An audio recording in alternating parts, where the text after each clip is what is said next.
부활절 인사 함께 나누겠습니다. 그리스도께서 부활하셨습니다. 그분께서는 정말로 부활하셨습니다. 사람이 좀 간사한 것 같아요. 지난주에 한 30여 분 자리가 꽉 차서 예배드리다 오늘 들어오니까 자리가 허한 느낌이 확 드네요.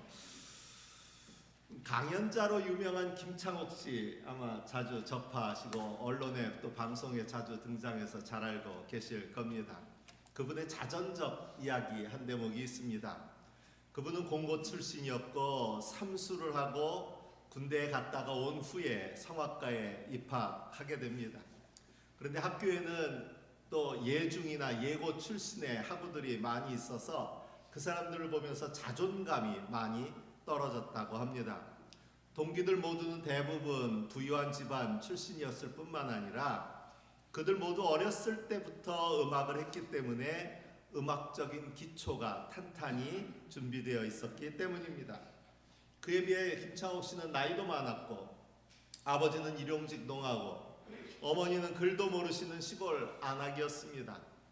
또한 음악적으로도 겨우 피아노의 기초만 뗀 그런 수준이었기에 다른 친구들과 자기를 비교해 볼 때 자존감이 떨어졌다고 이야기합니다. 그런데 이렇게 자존감이 떨어진 사람의 특징은 자신감은 없고 자존심만 내세우게 된다고 합니다. 그래서 학교 다니는 내내 자기 자존심이 다치지 않으려고 군복을 입고 다니고 평상시의 목소리도 성악가처럼 안녕하셨습니까? 뭐 이러면서 있는 대로 힘을 주고 그러고 다녔다고 해요. 누구도 자기 무시하지 말아라 하는 그런 어떤 허세 같은 것이었을 것입니다. 그런데 어느 날 교수님의 1:1 레슨 시간이 되어서 교수님의 방에 들어가게 되는데 그때도 여전히 이런 허세 섞인 몸에 힘을 잔뜩 둔 채로 교수실에 들어가게 되었다고 합니다. 1:1 레슨은 오페라 곡을 부르는 그런 수업이었는데 김창옥 씨는 교수님 앞에서 자기의 실력을 입증하기 위해서 표정과 눈빛 그리고 목소리에 잔뜩 힘을 주어서 노래했다고 합니다. 그때 그가 부른 노래가 슈만의 헌정이었는데 사랑의 고백인 당신은 나의 영혼 당신은 나의 심장이라는 이 부분을 마치 집안의 원수를 천천지 원수를 만난 사람처럼 도끼가 잔뜩 들어간 채 그렇게 불렀다고 합니다. 한 소절을 들은 교수님은 더 들어볼 것도 없다는 듯이 창가로 가서 강의실의 커튼을 열어 젖혔고 어느새 가을이 된 교정을 보여주면서 그에게 이렇게 질문했다고 합니다. 가을이 보이니? 웬 엉뚱한 소린가 싶었겠죠. 자기간에 얼마나 준비해가지고 잘해보려고 노력하고 노래 불렀는데 노래는 더 부르지도 못하게 하고 엉뚱하게 가을이 보이니? 아니 이게 뭔 말일까? 그러더니 나가서 가을을 보고 와라 하며 이렇게 말을 덧붙였다고 합니다. 음악은 보여주는 것이 아니고 보여지는 거다. 노래는 들려주는 것이 아니라 들려지는 것이다. 내가 음악과 좋은 관계를 맺고 있는 것이 들려지고 보여져야 하는 것인데 너는 보여주려고 하고 들려주려고 하고 입증하려고 하고 증명하려고만 애쓰는구나. 그러니 고음에서 힘을 주고 외치고 소리만 빽빽 지르고 그렇게 하는 거야. 노래하려는 사람이 어쩜 그러냐? 사람은 사는 것처럼 노래하는 거야. 나가서 가을을 보고 느끼고 다시 와라. 이렇게 말을 해줬다고 합니다. 저는 이 대목을 읽으면서 설교자로서 참 마음에 와 닿았습니다.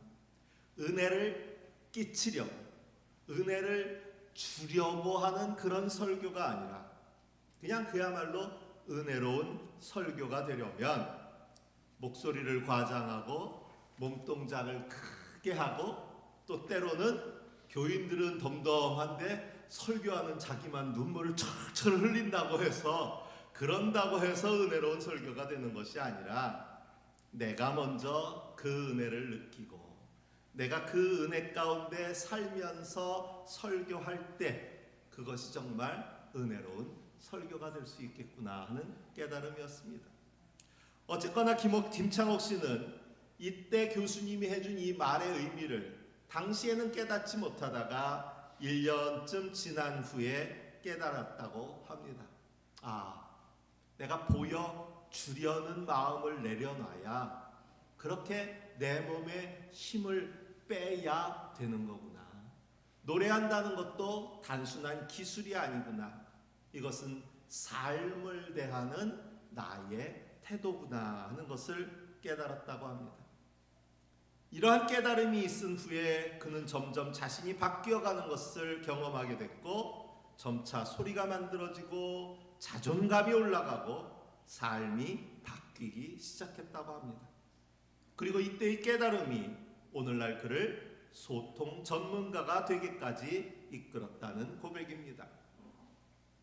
물론 우리들은 살아가면서 때로 뭔가를 이루고 내가 목적한 바를 성취하기 위해서 온 힘을 기울여야 할 때가 있습니다.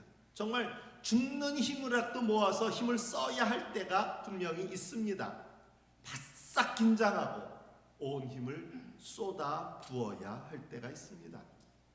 우리는 이것이 목적을 성취하고 성공하는 방법이라고 확신합니다. 그런데 문제는 이렇게 긴장하면서 힘을 주고 살아가다가 결국 그 목적한 바가 이루어지지 않을 때 쉽게 좌절하게 된다는 겁니다. 그렇기에 때로 삶은 우리에게 힘을 뺄 것을 요구합니다. 힘을 줘서만 살아가는 것이 아니라 때로는 힘을 빼야 할 것을 요구하기도 한다는 것입니다. 힘을 빼고 인생과 역사의 흐름에 자신을 맡겨 순응해야 할 때도 있다는 것입니다. 저는 오늘 말씀은 어쩌면 그렇게 힘을 빼는 원리에 대해서 알려주고 있는 말씀이 아닐까 생각하게 됩니다. 사도행전 본문은 빌립보에 도착한 바울 사도의 이야기입니다. 그런데 애초 이 바울 사도가 세웠던 선교 목적지는 마케도니아가 아니라 소아시아 지역이었습니다. 본문 앞에 6절 이하에 보면 성령께서 아시아에 복음을 전하는 것을 막았다고 기록되어 있습니다. 예수의 영이 그것을 허락하지 않았다고 이야기합니다. 그러고는 환상을 통해 그의 목적지가 바뀌게 됩니다. 어쩌면 바울 사도는 아시아 지역으로의 선교를 위해서 잔뜩 힘을 주고 있었을 것입니다. 내가 그곳에 이렇게 가서 그곳에 가면 이렇게 복음을 선포해야지 하는 원대한 꿈도 가지고 있었을지 모릅니다. 그런데 이렇게 목적지가 바뀌고 그 가려는 길이 막혀지면 힘이 빠질 만도 합니다. 긍정적 의미에서가 아니라 부정적 의미에서죠. 아무것도 하기 싫어진다는 얘기입니다. 이렇게 목적지가 바뀌었다고 해서 그를 위해 특별히 준비된 것이 있다거나 또는 도움받을 만한 사람을 예비했다는 약속이 그에게 주어진 것도 아닙니다. 별다른 대책도 없어 보입니다. 그저 그의 노선이 여정이 바뀌기만 했습니다. 빌립보에 도착한 이후로 이어진 말씀은 며칠 동안 묵었다 뿐입니다. 아무것도 하지 않고 기다리고 있었다는 것입니다. 이쯤 되면 이런저런 생각이 들 법도 합니다. 아니 이럴 거면 왜 아시아로 가려는 계획을 막으셨을까? 그냥 좀 가게 하시지. 마케도니아로 가게 하셨다면 그에 걸맞는 증거들을 보여주셔야지. 며칠 동안 허송세월 도대체 이게 뭐람 하는 생각이 들었을 수도 있다는 이야기입니다. 그런데 바울의 태도는 어찌된 일인지 한가롭고 느긋하기까지 합니다. 그렇게 며칠을 지나고서야 드디어 바울이 움직이기 시작합니다.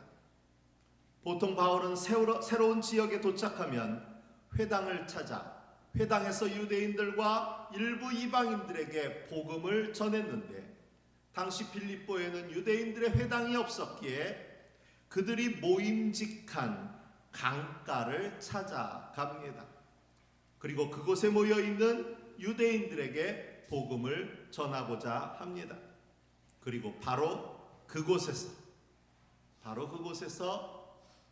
바울로서는 전혀 기대하지 않았지만 바울의 선교 역사에 빼놓을 수 없는 든든한 동역자 루디아를 만나게 됩니다. 이렇게 하나님께서는 바울 일행을 그들의 계획과는 다르게 빌립보로 이끄시고 루디아를 만나게 하시고 이제 유럽을 넘어 땅끝까지 이르는 선교의 디딤돌을 세우게 하신 것입니다. 우리가 주의 일을 한다고 할 때 우리의 계획이 막히고 우리의 일정에 어려움이 생기면 우리는 모든 것이 실패했다고 생각하게 됩니다. 교회 일을 할 때도 열심이 없는 것도 문제지만 때로는 조바심이 일을 그르치게 하기도 합니다. 급하게 결정하고 또 성급히 실망하고 포기합니다. 그렇기에 때로 믿음의 사람에게 요구되는 것이 바로 힘을 빼는 것입니다. 힘을 빼고 하느님의 이끄심을 기대하며 기다릴 수 있어야 합니다. 그리고 주님의 계획과 그 뜻에 순종하는 자세를 가져야 합니다. 많은 사람들이 오늘의 교회를 걱정하면서 교세 하락을 이야기합니다. 옛날만 하지 못하다는 거예요. 교회의 힘이 옛날 같지 않다 그러면서 교세 하락을 이야기합니다. 그러나 우리가 정작 걱정할 것은 주님이 아니라 교세를 자랑하고 성령님이 아니라 교세에 의지하는 그 마음이었는지도 모르겠습니다. 교세가 하락한 게 문제가 아니라 우리가 교세를 의지하고 교세를 자랑하려고 했던 그 마음이 문제였다는 이야기입니다. 믿음의 삶이란 내 힘을 키우는 것이 아니라 하느님께 내어 맡기는 것인 줄로 믿습니다. 우리는 때로 하나님을 내비게이션과 혼동할 때가 있습니다. 목적지는 내가 설정하고 하나님은 단지 그 가는 길을 알려주시고 도와주시리라는 그런 기대입니다. 그러나 하나님은 우리의 내비게이션이 아니라 우리의 목자이십니다. 목적지는 양이 아니라 목자가 정하는 것입니다. 양은 목자가 이끄는 대로 따라갈 때 푸른 풀밭과 실만한 물가에 온전히 다다를 수 있습니다. 우리가 힘을 빼고 주님의 이끄심에 순종할 수 있을 때 주님께서는 우리를 통해 우리의 기대와 계획보다 더 놀라운 일을 이루어 가실 줄로 믿습니다. 요한복음서 제14장은 제자들 곁을 떠나시게 된 예수님의 이야기입니다. 지난주에 읽었던 13장 말씀과 더불어서 14장까지를 흔히 고별 설교라고 부릅니다. 십자가의 죽음 직전 제자들에게 남긴 마지막 말씀이기 때문입니다. 오늘의 본문은 주님을 향해서 어디로 가십니까? 라고 묻는 제자들의 물음에서 시작됩니다. 그때 주님은 내가 가는 곳에 너희는 올 수 없다 라고 답변하심으로써 제자들 간에는 큰 걱정이 일어나게 됩니다. 주님 한 분만 보고 주님을 따라 여기까지 왔는데 이제 주님이 떠나시고 헤어지게 된다면 그들은 어떻게 해야 할지 염려와 걱정과 두려움이 가득합니다. 이런 상황에서는 역시나 베드로가 나섭니다.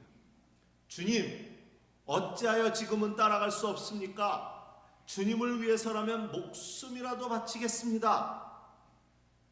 짐짓 굉장히 용기 있고 강단 있는 신앙의 결단으로 들리지만 실상은 주님께서 이제 와서 그들을 버려두고 떠나신다는 것을 받아들일 수 없다는 절박함의 표현입니다.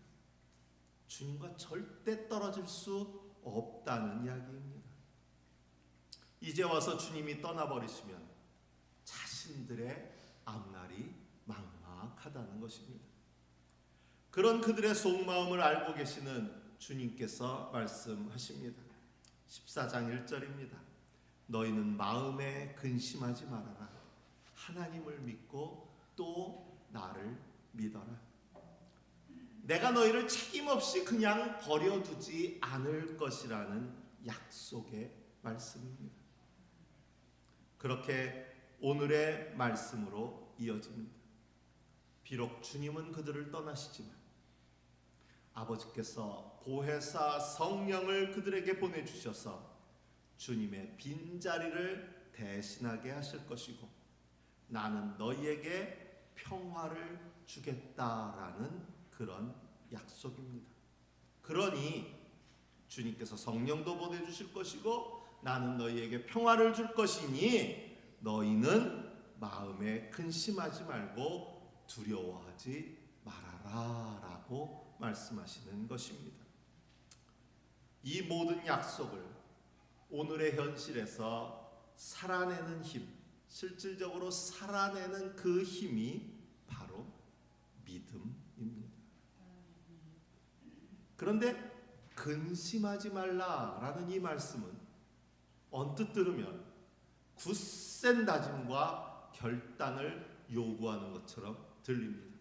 믿음이 그렇게 약해? 믿음이 그렇게 연약해? 또 걱정이야? 또 염려야? 눈만 뜨면 어떻게 살지? 죽겠네. 왜 맨날 그래? 믿음이 왜 그렇게 약해? 믿음이 왜 이렇게 부족해? 신앙생활 몇십 년 했는데 여전히 믿음이 고모냥이야? 하는 이야기처럼 들립니다. 그런데요, 이 말은 왜 그렇게 믿음이 없냐고 다그치는 말씀이 아니에요. 오히려 그냥 힘을 빼고 주님께 맡기라는 얘기예요.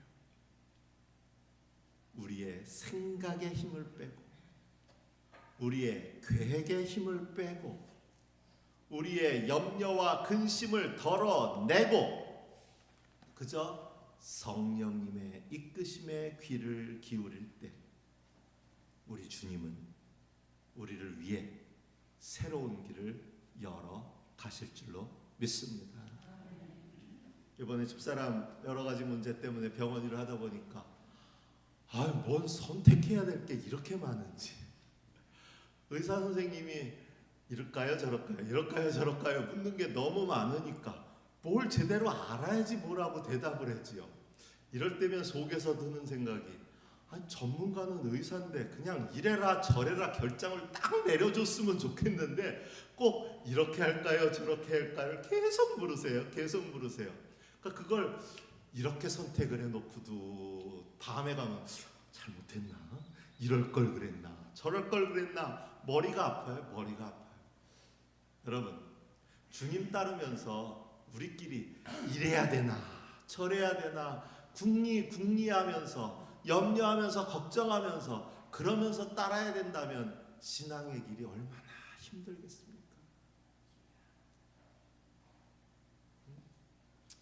운전해서 어디 갈 때도요, 그냥 뒤에서 그냥 알아서 하세요 하고 맡기고 앉아있는 분이면 편히 모시고 다닐 수 있는데 때로는요, 왜 그 길로 가요? 왜 이 길로? 지난번하고 길이 좀 다르네.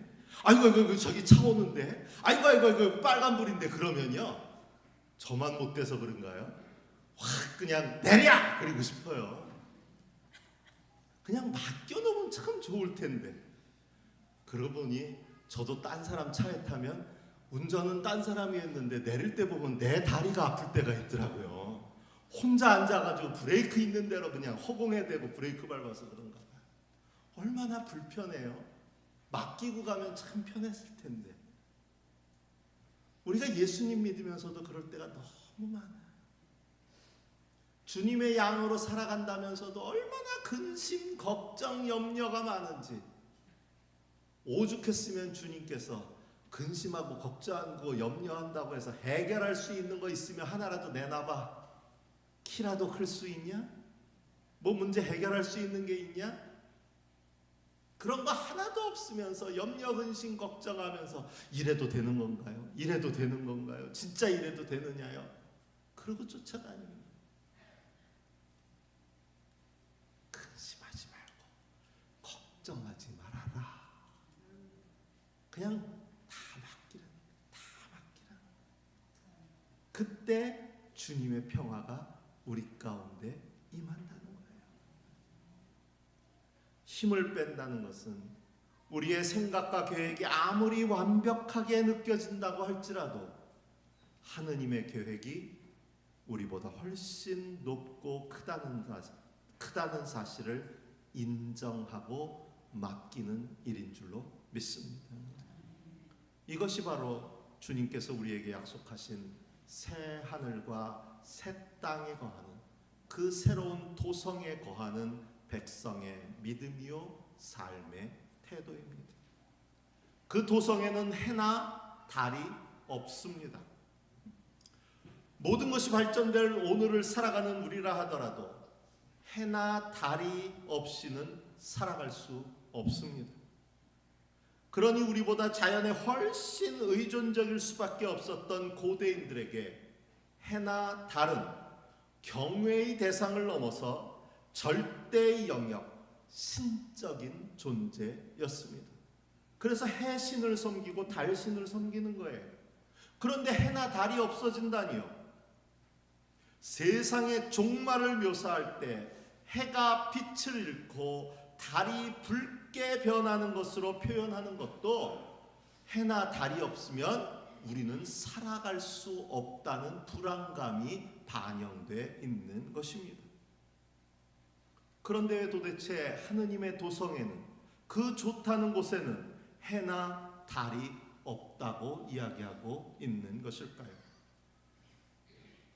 하나님의 영광이 그 도성을 밝혀주고 어린 양이 그 도성에 등불이시기 때문이라고 성경은 말하고 있습니다.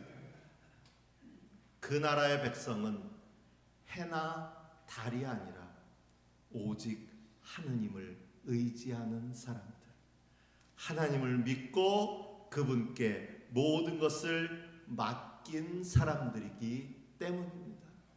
그러니 해나 달이 없어도 살아갈 수가 있다는 거예요. 여러분, 오늘도 여러분 마음 중심에 난 이거 없으면 죽어, 난 이것이 내 절대적인 요소야, 난 이것만은 포기 못해 라는 것이 있다면 그 너머에 계신 하나님을 볼 수 있는 여러분이 되시기를 바랍니다.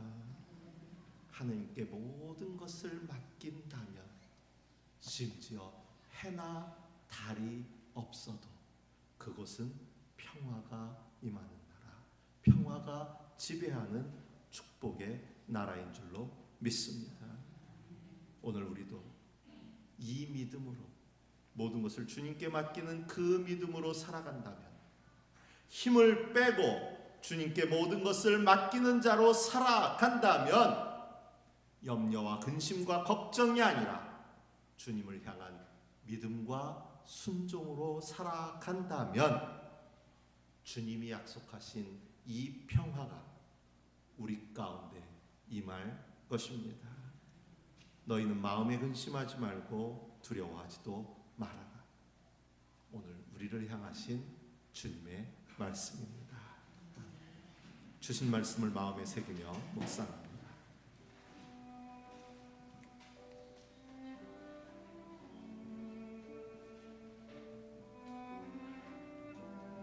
다시는 밤이 없고 등불이나 햇빛이 필요 없습니다. 그것은 주 하나님께서 그들을 비추시기 때문입니다. 나는 평화를 너희에게 남겨준다. 나는 내 평화를 너희에게 준다. 내가 너희에게 주는 평화는 세상이 주는 것과 같지 않다. 너희는 마음에 근심하지 말고 두려워하지도 말아라.